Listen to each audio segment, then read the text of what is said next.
Terre chante de joie, celui que Dieu t'envoie, Jésus est né. Oui, chante aux races humaines, c'est pour briser ta chaîne et pour t'ouvrir le ciel qui s'est donné.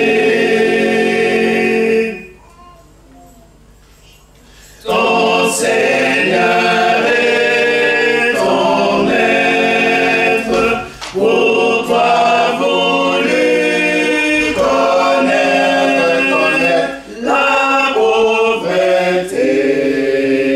Mais rien n'est comparable à ce lieu misérable où rayonne de Dieu la charité.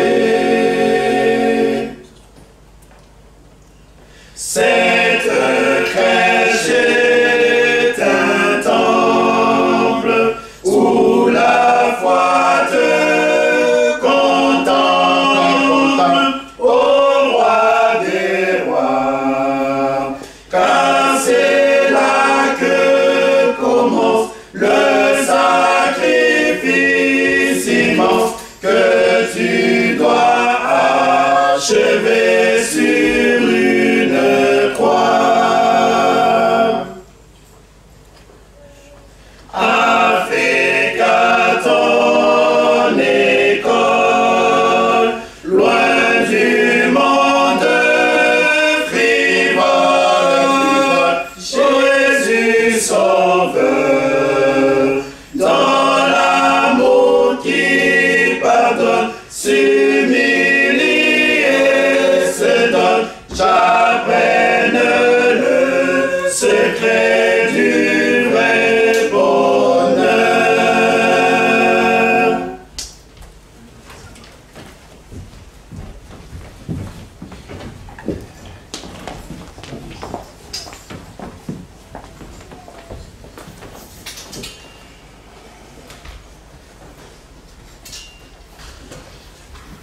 Que le Seigneur nous bénisse tous. Amen. Que le Seigneur nous bénisse tous. Amen. Nous sommes venus adorer notre Dieu. Soyez présents. Que Dieu soit loué pour sa grâce encore. Il nous a renouvelé ses bontés. Il nous a donné encore un jour nouveau. Nous pouvons venir devant sa présence. Sentez-vous à l'aise. Et estimez-vous les bienheureux, parce que vous êtes venus devant les dieux immuables, les dieux qui est riche en miséricorde, prêt à vous pardonner, prêt à nous entretenir encore des choses du royaume, prêt à nous préparer pour notre félicité, pour notre gloire. Ainsi que son nom soit loué pour sa grâce. Nous continuerons dans la suite comme la chorale a chanté. Et nous prendrons un cantique. Ensuite, chacun va se recommander entre les mains du Seigneur. Mon salut, ma nourriture.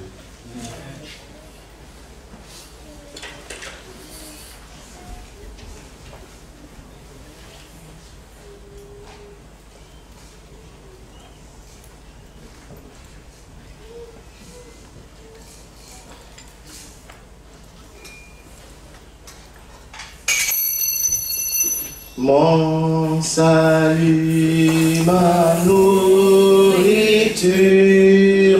mon parfait bonheur, le guide en qui je m'assure, c'est toi seul, Seigneur. Ô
Rédempteur secourable,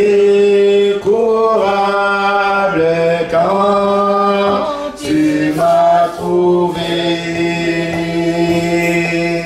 j'étais perdu, misérable, ta main m'a sauvé.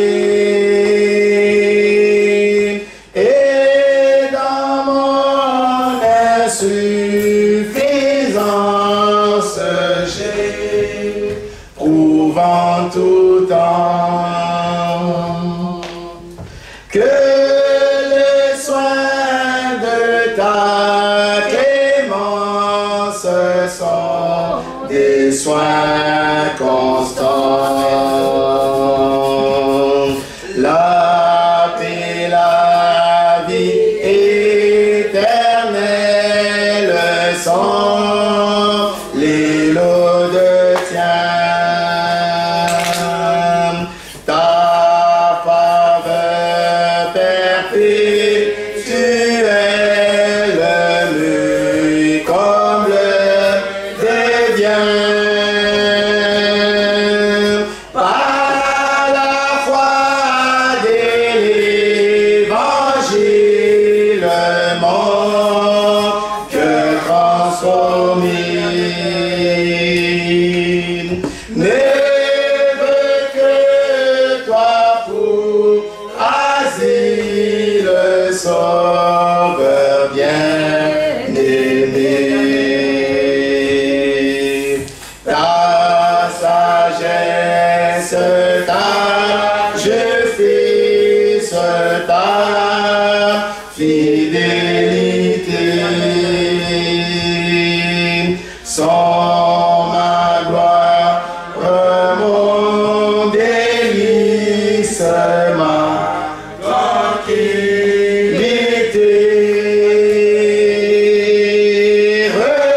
Recevant grâce sur grâce, j'adore.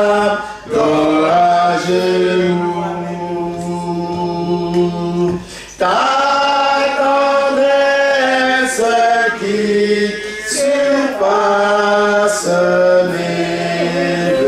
les plus doux.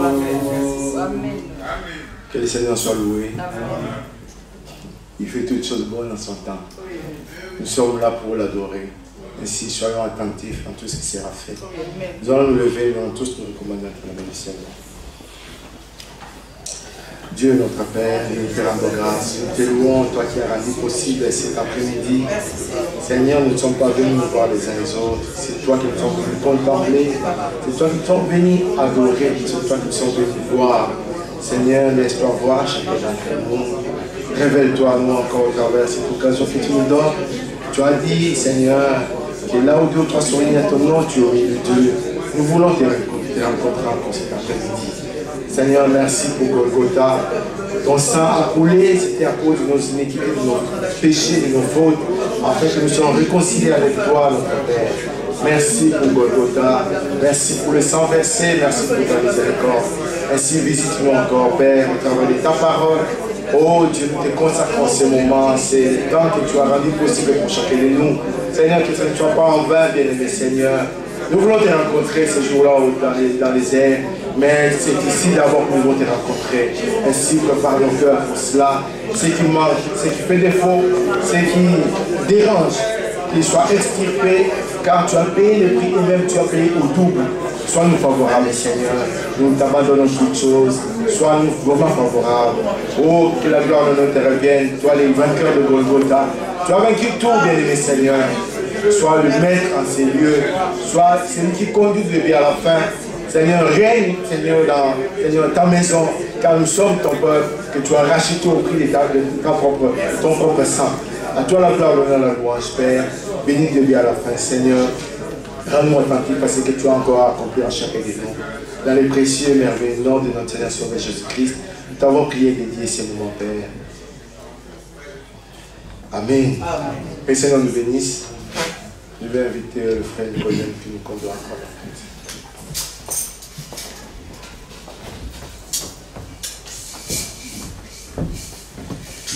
Que le Seigneur nous bénisse. Amen. Nous chantons au jour heureux, jour de bonheur, lumière, paix, joie ineffable. Au jour heureux, jour de bonheur. Est-ce que nous sommes dans la joie d'être là? Amen. Au jour heureux, jour de bonheur. Au jour heureux, jour de bonheur, une paix, joie ineffable, au Fils de Dieu, Saint adorable, à Jésus né, donnez mon cœur, quel beau jour, quel beau jour.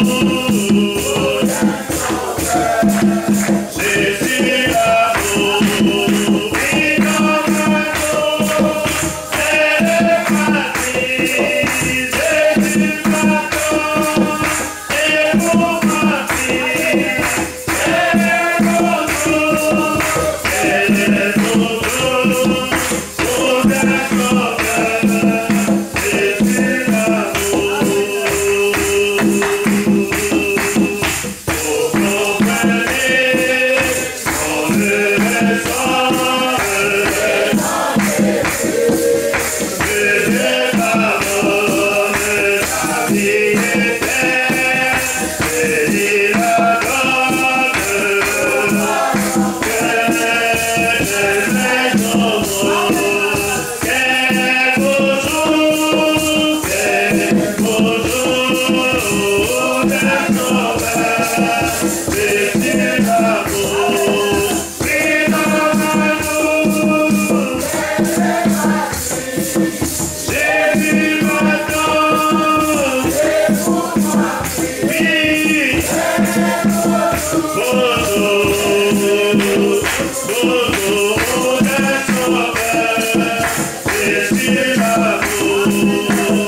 Qui nous attend, qui nous a préparé une cité céleste.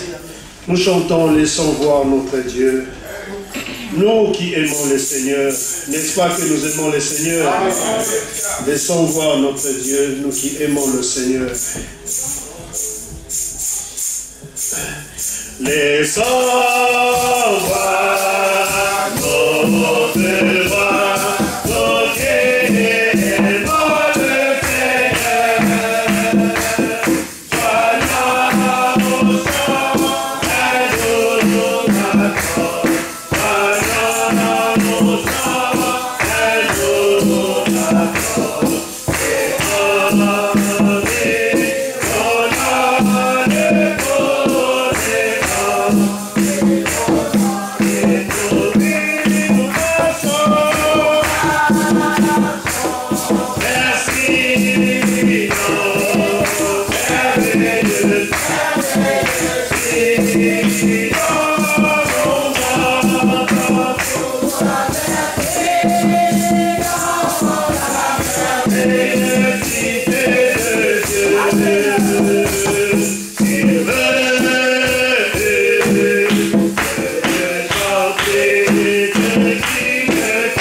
Le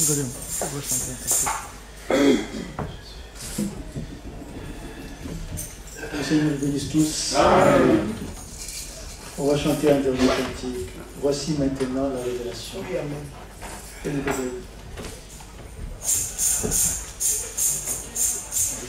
Maintenant la révélation, Jésus-Christ. Maintenant voici la révélation. Jésus-Christ est le Seigneur, le mystère de la divinité a été manifesté. Il n'y a pas trois personnes en Dieu. La Trinité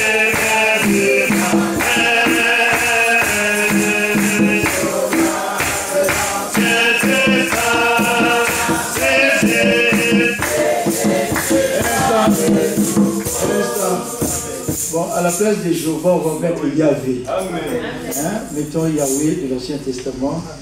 Et c'est Jésus-Christ dans le Nouveau Testament. Bon, on reprend le refrain.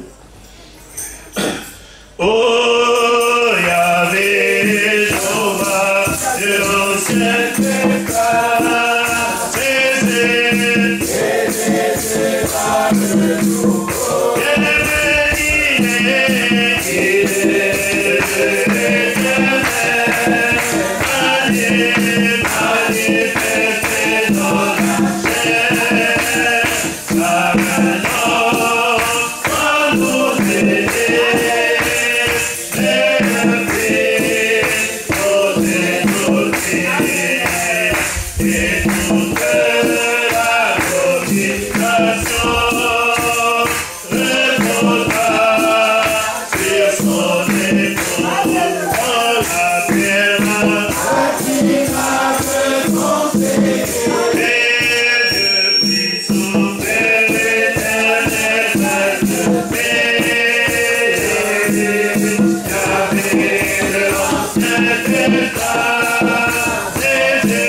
Que le Seigneur nous bénisse tous. Amen.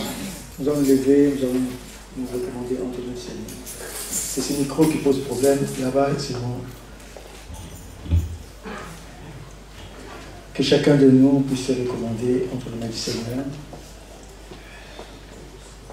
Prions tous ensemble.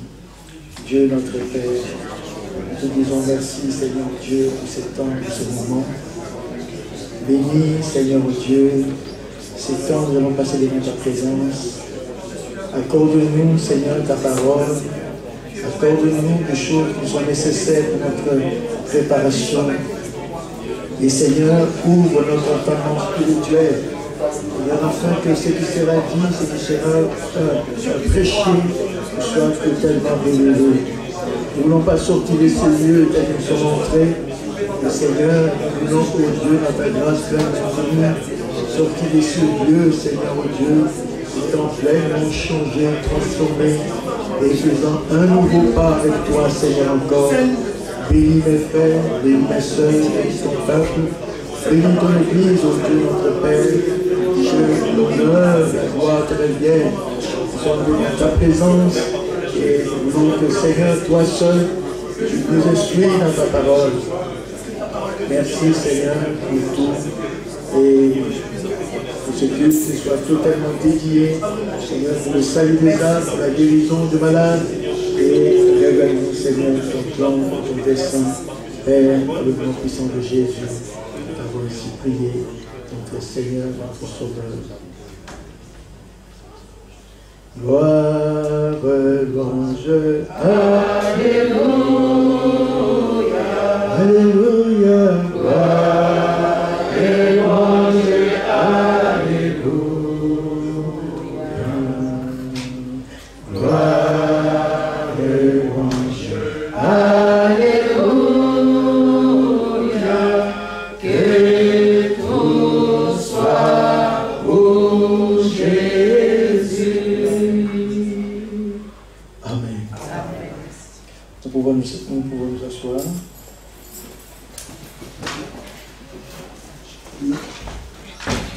Nous vous saluons tous dans le nom du Seigneur Jésus-Christ. Nous saluons aussi tous nos bien-aimés frères et sœurs qui sont connectés en ligne dans le nom de notre Seigneur Jésus-Christ. Et nous croyons que le Seigneur encore aujourd'hui a des choses encore à nous dire, à nous communiquer pour notre préparation. Kalandou, j'aimerais bien, si c'est possible, qu'on puisse... Il fait tellement chaud ici, et si on peut éteindre un tout petit peu le chauffage. Ici, devant, le chauffage.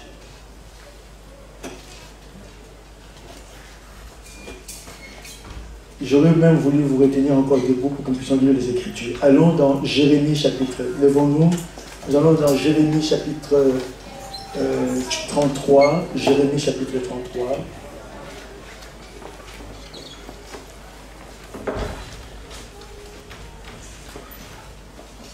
Jérémie 33, nous lirons à partir du premier verset jusqu'au verset 2.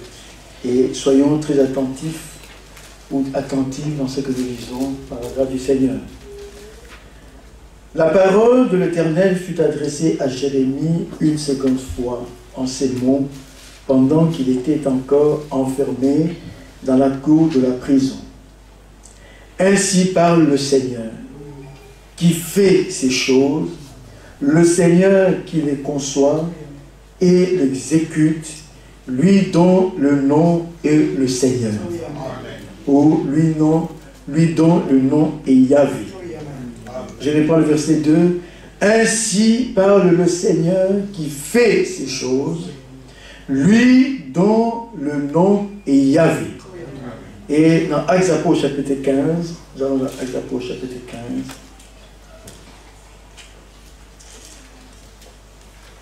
Nous prenons à partir du verset 13.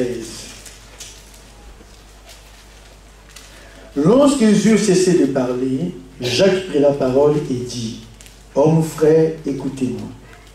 Simon a raconté comment Dieu a d'abord jetez le regard sur les nations. Vous choisissez du milieu d'elles un peuple qui porte son nom. Et avec cela s'accorde la parole des prophètes, selon qu'il est écrit. Après cela, je reviendrai et je relèverai de sa chute la tente de David. J'en réparerai les ruines et je la redresserai, afin que le reste des hommes cherche le Seigneur, ainsi que toutes les nations sur lesquelles mon nom est invoqué, dit le Seigneur, qui fait ces choses, à qui elles sont connues de toute éternité. Amen. Que Dieu bénisse sa parole et que nous bénisse tous. Vous pouvez vous asseoir.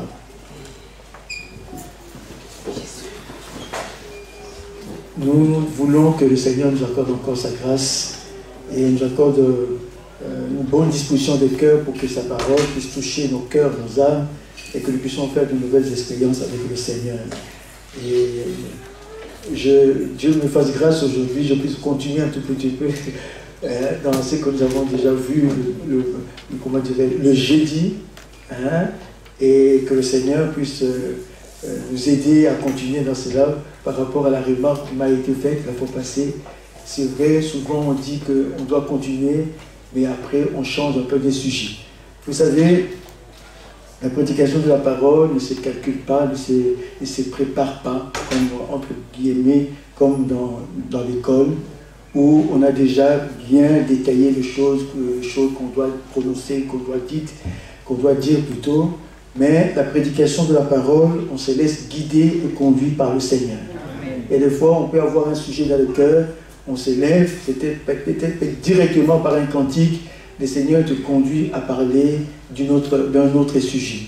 Donc, nous nous laisserons guider, conduits par le Seigneur, mais j'ai à cœur que par la grâce du Seigneur, que nous puissions continuer dans ce que nous avons déjà commencé à voir. Il s'agit plutôt du glorieux mystère que Dieu avait caché en lui-même avant que le monde existe. Nous devons le connaître par sa grâce.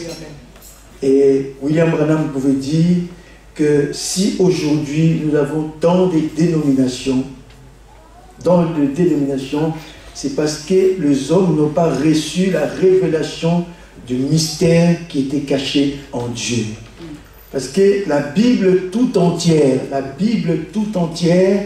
est l'expression du mystère que Dieu avait caché en lui-même avant que le monde existe.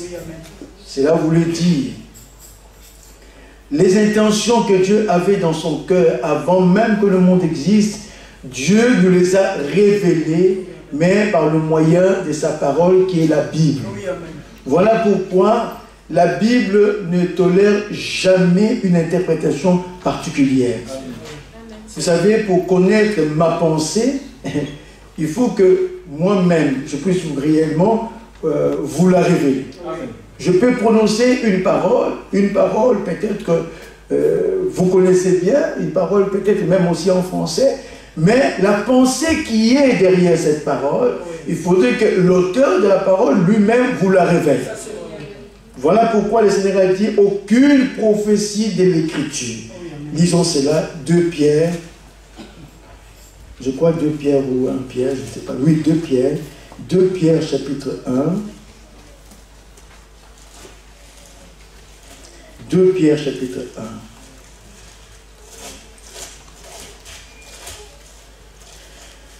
Voilà, le verset...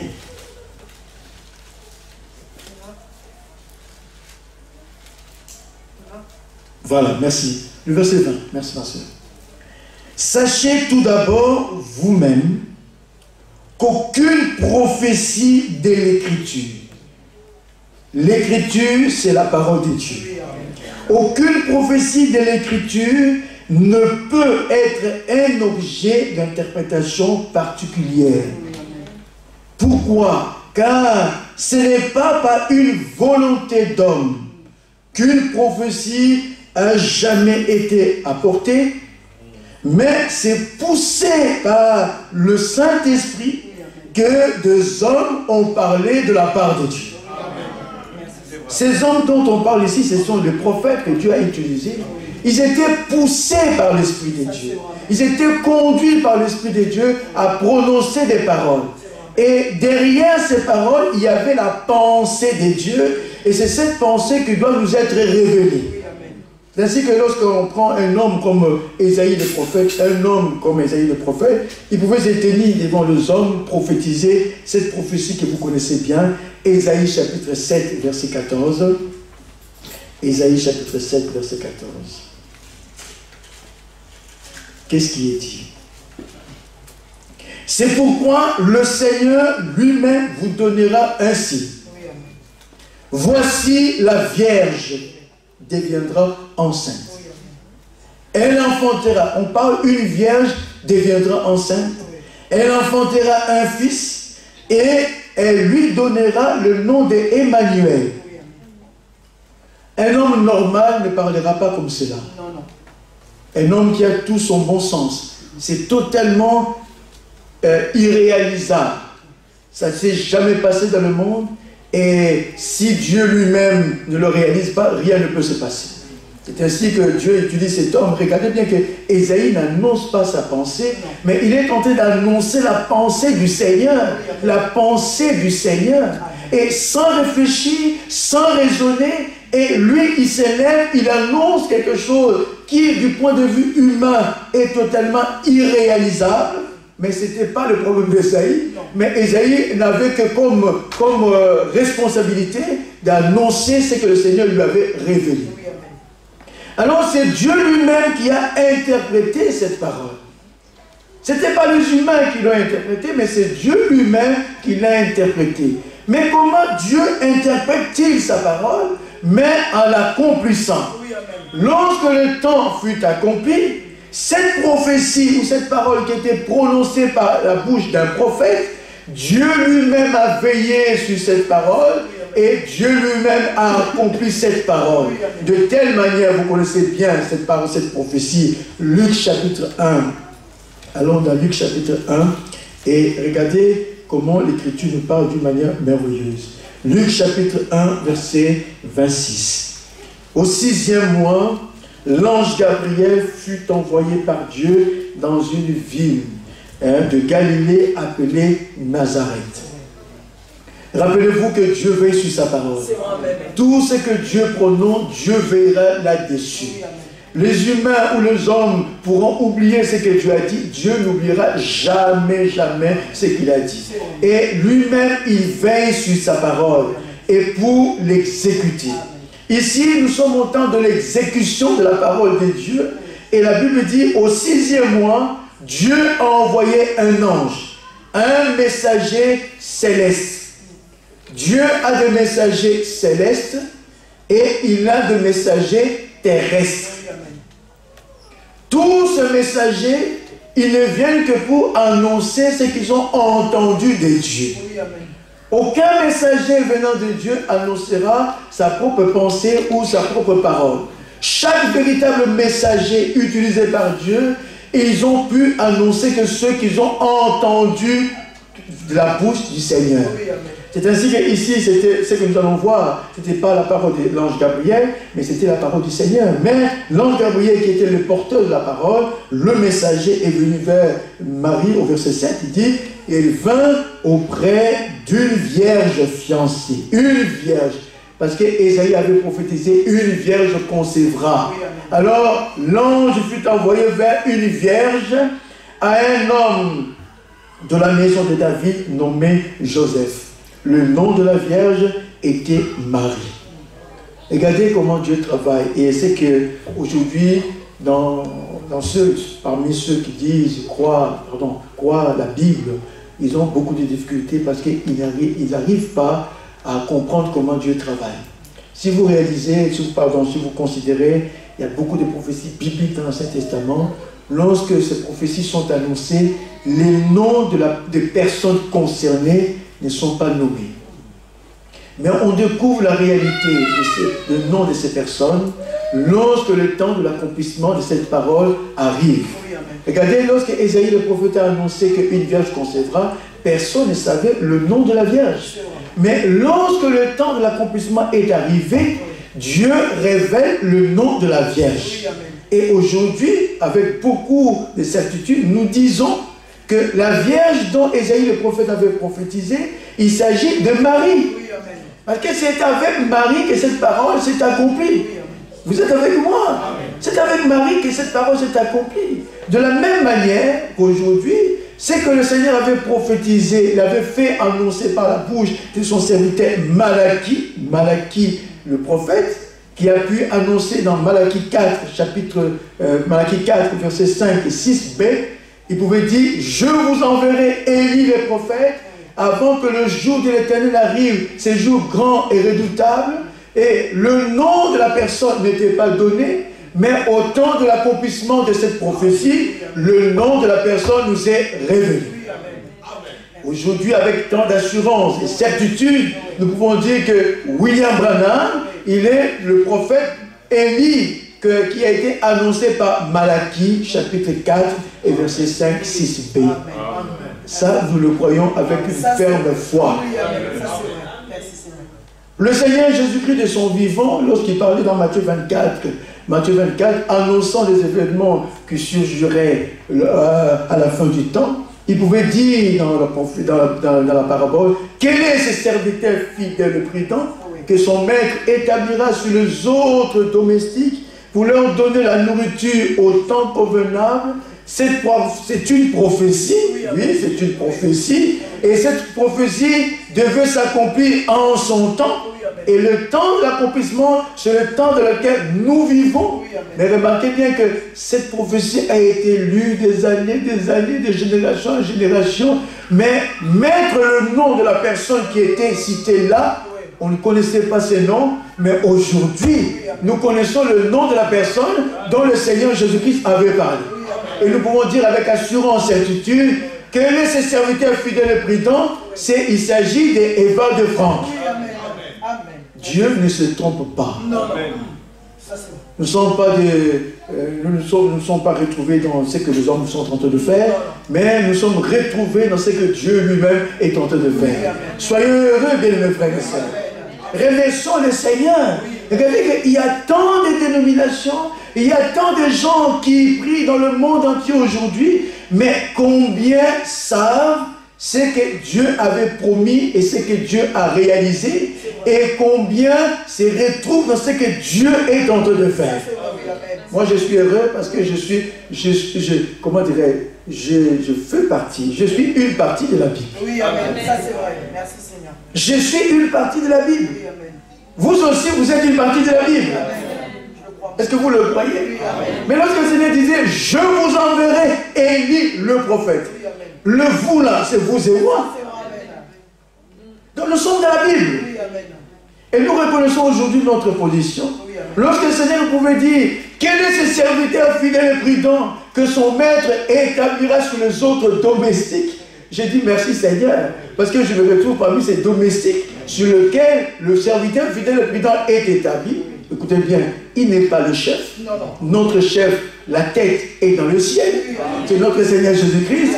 Mais lui, il a comme tâche de donner aux véritables serviteurs de Dieu actuels, en tout cas tous ceux qui travaillent pour l'édification de l'Église, tous ceux qui travaillent pour le perfectionnement des saints, tous ceux dont ils ont un ministère lié, c'est-à-dire lié à la fois des élus, Dieu a placé cet homme-là sur eux pour leur donner la nourriture au temps convenable.